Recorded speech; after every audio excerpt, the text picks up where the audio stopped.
మనం ఇవాళ modern management theories చాలా వింటూ ఉన్నాం. ఈ మోడర్న్ మేనేజ్మెంట్ థియరీస్‌లో రకరకాలుగా చెప్తూ ఉన్నారు. మేనేజ్మెంట్ క్లాసెస్ దగ్గరికి వచ్చేటప్పటికి కూడా మనకి ఎన్నో విషయాలు వెస్టర్న్ థింకర్స్ చెప్పినటువంటివి మనకు క్లాసుల్లో చెప్తూ ఉంటారు.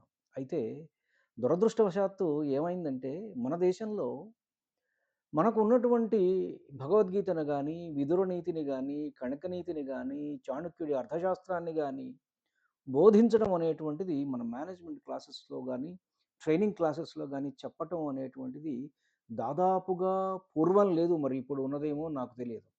వీళ్ళంతా వెస్టర్న్ థింకింగే ఒక రకమైనటువంటి చాలా గొప్పది అని చెప్పి ప్రొజెక్ట్ చేస్తూ మనకు చూపిస్తూ ఉన్నారు. లేదు వారికి అది ఒక్కటే తెలుసేమో. ఇది చదవలేదేమో. అయితే మనకు విదుర నీతిలో కొన్ని కొన్ని చూస్తూ ఉంటే, విదుర నీతిలో చాలా విషయాలు కవర్ అవుతూ ఉంటాయి. మోడర్న్ మేనేజ్మెంట్‌లో.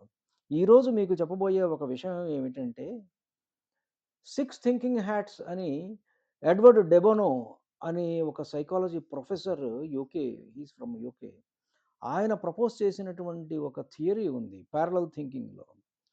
అది ఏమిటంటే ప్రతి మనిషి కూడా రకరకాల హ్యాట్స్ పెట్టుకుంటాడంటే వాడు రకరకాల వ్యక్తులు మన చుట్టూ ఉంటారు. ఏదైనా ఒక విషయాన్ని, ఒక పనిని చేయాలి అన్నప్పుడు రకరకాలుగా మాట్లాడుతూ ఉంటారు. ఒకడు అది ఇప్పుడే ఎందుకు చేయాలి?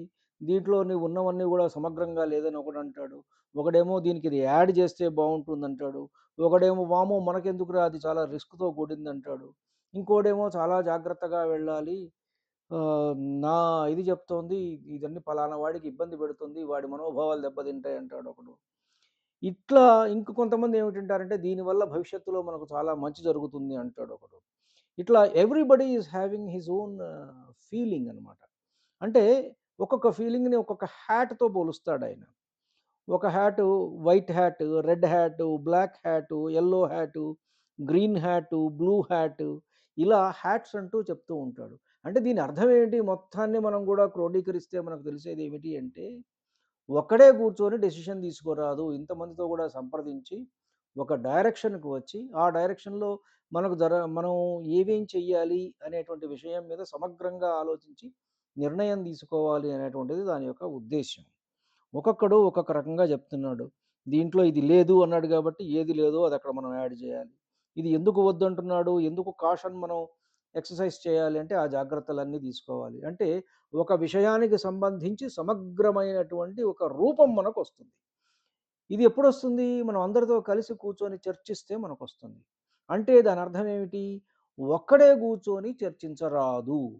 It is a simple thing.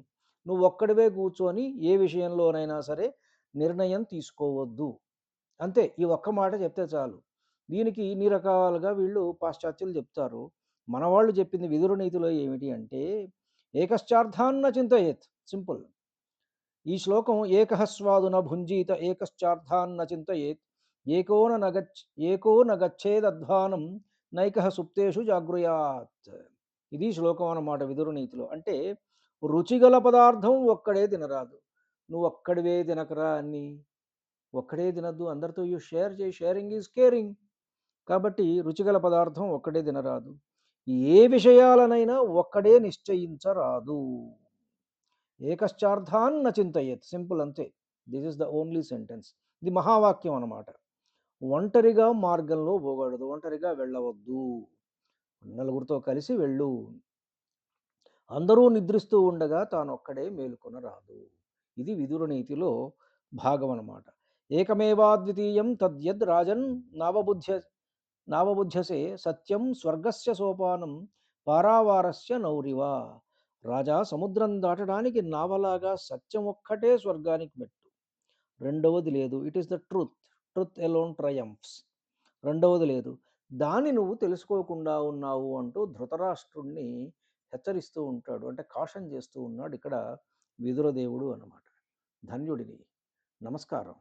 Me Utukuru Janaki Ramarao.